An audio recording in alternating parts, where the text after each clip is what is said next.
নমস্কার, দেখছেন কলকাতা টিভি। আপনাদের সঙ্গে রয়েছে আমি ঋষিকেশ। শুরু করছি সংবাদ সারাদিন। মুর্শিদাবাদে কান্দিতে ফের শান্তনু সিনহা বিশ্বাসের বাড়িতে ইডি। গত শুক্রবার ইডি তল্লাশি করেছিল কান্দির বাড়িতে। প্রায় 14 ঘন্টার তল্লাশির পর ইডি আধিকারিকরা কান্দি ছেড়েছিল। দ্বিতীয় দিনের অভিযানে ইডির নজরে শান্তনুর বাড়ির একাধিক সিসিটিভিতে মোড়া রয়েছে পুকুর, এবং বাড়ির পুকুরই কিন্তু এই নজরে রয়েছে ইডির। উদ্ধার হওয়া নথি খতিয়ে দেখছেন ইডি আধিকারিকরা। একাধিক সিসিটিভি দিয়ে মোড়া রয়েছে এই পুকুর, ফলত ইডির নজরেও রয়েছে শান্তনুর বাড়ির শান্তনুর বাড়ির পুকুর কিন্তু ইডির নজরে। অভিজিৎ ঘোষ রয়েছেন সরাসরি। অভিজিৎ, এই যে পুকুরটা কেন একাধিক সিসি ক্যামেরা দিয়ে মোড়া রয়েছে, আর ইডি বা কি জানতে চাইছে আসলে এই পুকুরের উপরে ইডিরও নজর রয়েছে, কি কারণ?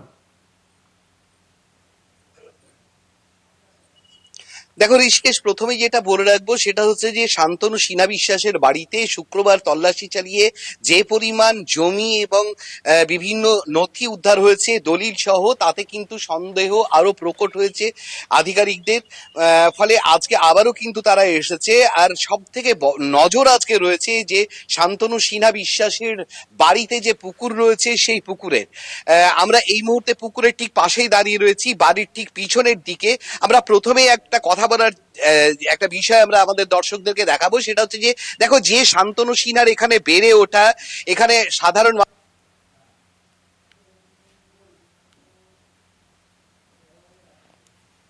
সঙ্গে সংযোগ বিচ্ছিন্ন করতে শুরু করেছে, এই অভিযোগ তারা তুলছে। আর যাতে তার বাড়িতে কোনো রকম ভাবে নজর না দিতে পারে সেই কারণে সে কিন্তু এই যে উচ্চতা তুমি দেখতে পাচ্ছ প্রাচীরের, একটা সাধারণ রেসিডেন্সিয়াল এরিয়ার যে প্রাচীরের উচ্চতা হয় তার থেকে কিন্তু অনেক অনেক গুণ বেশি।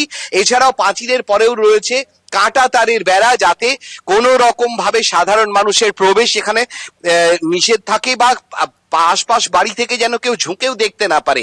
আমরা এই মুহূর্তে তুলে ধরার চেষ্টা করছি শান্তনু সিনহার বাড়ি এবং তার পুকুরটা। আজকে ইডির সব থেকে বেশি নজর যেখানে রয়েছে, আমরা যেটা জানতে পারছি যে নথি যেগুলো খতিয়ে দেখা হচ্ছে সেটা দেখার পাশাপাশি পুকুরে জাল ফেলেও কিন্তু দেখা হবে যে সেখানে কোনো কিছু তথ্য গোপন করার চেষ্টা করেছে কি শান্তনু সিনহা।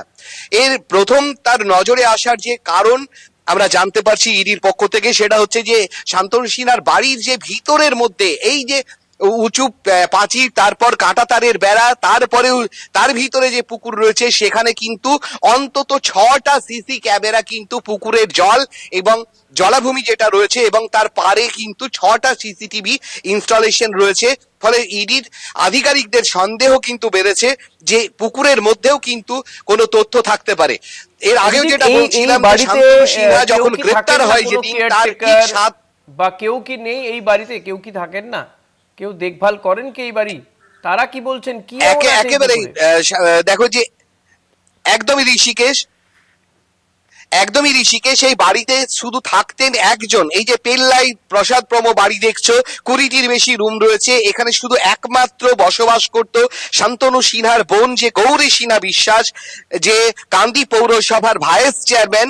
সেই ভাইস চেয়ারম্যান কিন্তু এই বাড়িতে থাকতো, আর ছিল একজন কেয়ারটেকার এবং রক্ষণাবেক্ষণ। এই যে 4.5 বিঘা জায়গার উপর যে বাড়ি রয়েছে, এর রক্ষণাবেক্ষণের জন্য বেশ কয়েকজন দিনমজুর তারা কিন্তু প্রয়োজন বেশি সে আসতো, সেটাই আমরা জেনেছি।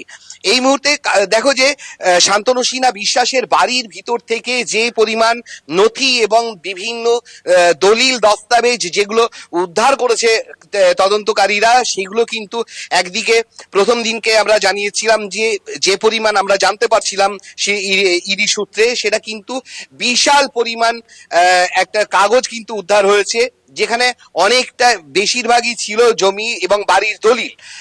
সে কারণে কিন্তু দেখো যে ভূমি রাজস্ব দপ্তরের যে আধিকারিক তাকেও কিন্তু ডেকে পাঠিয়ে এখানে জিজ্ঞাসাবাদ চালানো হয়েছিল এই বাড়ির দীর্ঘদিন ধরে যারা কাজ করছে এবং ঠিকাদার সংস্থাকে কোনো গোপন ঘর রয়েছে কিনা সেটা জানার জন্য। কিন্তু এই মুহূর্তে ইডির আধিকারিক আমরা যেটা জানতে পারছি যে জাল ফেলে কিন্তু দেখা হবে কোনো নথি পুকুরের জলে ফেলেছে কিনা, কারণ শান্তনু সিনহা বিশ্বাস যেদিন গ্রেপ্তার হয় তার ঠিক এক সপ্তাহ আগে ঘন্টাখানেক 40 মিনিটের থেকে কিছু বেশি সময়ের জন্য কিন্তু শান্তনু সিনহা বিশ্বাস এই বাড়িতে এসেছিলেন।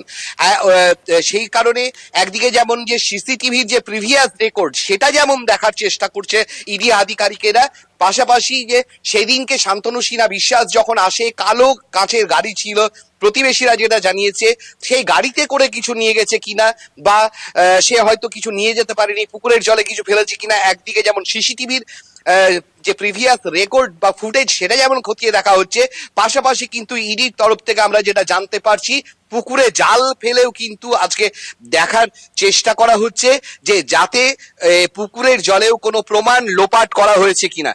কারণ দেখো যে যত সময় গড়িয়েছে শান্তনু সিনহা বিশ্বাসকে জিজ্ঞাসাবাদের পর একের পর এক রেড পুলিশ তো ইডি যখন তাদের হেফাজতে নিয়েছিল, তারপর কিন্তু একের পর এক কান্দি সহ একাধিক তার আত্মীয় স্বজন এবং তার বাড়িতে যেমন রেড চালিয়েছে, পাশাপাশি কিন্তু কান্দির বাড়িতে আজকে এই নিয়ে দ্বিতীয় দিনের জন্য ইডি আধিকারিকেরা এসছেন। সকাল 10:30 থেকে এখনো পর্যন্ত কিন্তু ইডি আধিকারিকেরা এই বাড়িতেই রয়েছেন এবং বিভিন্ন রুম যেগুলো আগের দিন শুক্রবার দিনকে রাত 10টা 10:30 নাগাদ সিল করে দেওয়া হয়েছিল, সেই সিল কিন্তু আবার ব্রেক করে তারা কিন্তু আবার প্রত্যেকটা রুমেই কিন্তু তাদের বিচরণ আমরা ক্যামেরায় হয়তো তুলে ধরতে পারছি না সে চিত্র, কিন্তু আমরা যেটা দেখতে পাচ্ছি ইডির যে আধিকারিকরা রয়েছেন তারা কিন্তু তাদের যে বিচরণ পুরো বাড়ি জুড়ে 20টির বেশি রুম রয়েছে, প্রত্যেকটা জায়গায় যে তারা যাতায়াত করছে সেটা কিন্তু আমরা এই মুহূর্তে লক্ষ্য করতে পারছি।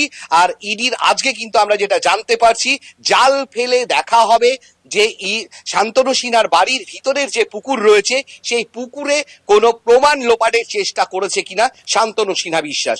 ঋষিকেশ। অনেক ধন্যবাদ অভিজিৎ। নিঃসন্দেহে এই পুকুরের ওপরেই কিন্তু ইডির নজর রয়েছে। শান্তনু সিনহা বিশ্বাসের কাছে বারবার মোবাইল চেয়েছিল ইডি আধিকারিকরা, কিন্তু তিনি মোবাইল দেননি। এই পুকুরে কি ফেলে দিয়েছেন তিনি? এই পুকুরে কি এমন রয়েছে যে কারণে এত সিসিটিভি ক্যামেরায় মুড়ে ফেলা হয়েছে পুকুরটা, যে কারণে ইডিরও সন্দেহে রয়েছে এই পুকুর, যেখানে কি এমন রয়েছে, কোনো নথি, বিশেষ কোনো নথি কি রাখা রয়েছে এই পুকুরে বা ফেলে দেওয়া হয়েছে, সেই বিষয়গুলো কিন্তু খতিয়ে দেখছে ইডি আধিকারিকরা। এখনও সেখানে তদন্ত চলছে, পুকুরে জাল ফেলে দেখা হতে পারে সেখান থেকে কিছু উদ্ধার হয় কিনা।